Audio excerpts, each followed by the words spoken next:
Alors aujourd'hui, tous les déchets plastiques qui sont produits dans le monde ne sont pas recyclés. On constate que 13% des emballages plastiques, des déchets d'emballage plastique qui sont produits, sont recyclés aujourd'hui dans le monde.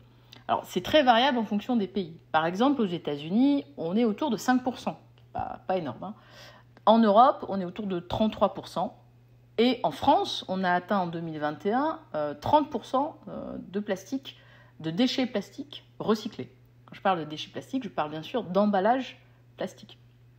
Qu'est-ce qui peut expliquer ce chiffre qui est quand même assez bas ? En fait, pour qu'un plastique, ou en tout cas un emballage plastique puisse être recyclé, il faut qu'il soit recyclable. Ce qui signifie qu'il doit être techniquement recyclable, c'est-à-dire qu'en fait, il faut que l'emballage en lui-même soit constitué soit d'un seul matériau, plastique, soit de plusieurs matériaux qui peuvent être séparés facilement au moment du tri en centre de tri. Les barquettes de jambon sont constituées donc d'une barquette et d'un film. Habituellement, la barquette est en PET et le film est constitué d'un autre plastique. Et donc, comme on ne peut pas les séparer en centre de tri, la barquette est dite non recyclable. Ce qui a été fait récemment, c'est le développement d'une barquette en PET avec un film également en PET. Et dans ce cas-là, la barquette devient recyclable.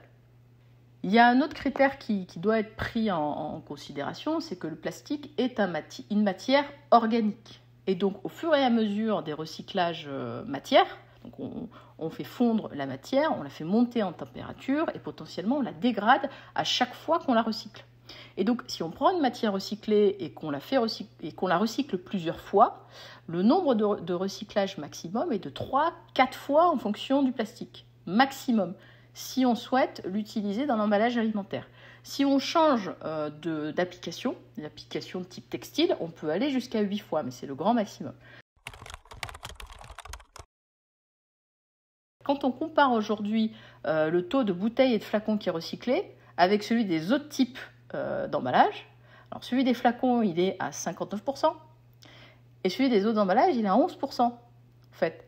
Donc, on voit bien qu'on a une grosse différence entre les deux, parce que dans le premier cas, ça fait très longtemps qu'on le trie, alors que dans le deuxième, ça fait très très peu de temps qu'on commence à les trier, et donc il faut changer un certain nombre d'habitudes. Il faut que chacun se rende compte qu'en fait, il peut mettre tous ces emballages plastiques dans la poubelle jaune. Donc, la consigne de tri n'est pas forcément encore très claire pour tout le monde. Ça va venir petit à petit.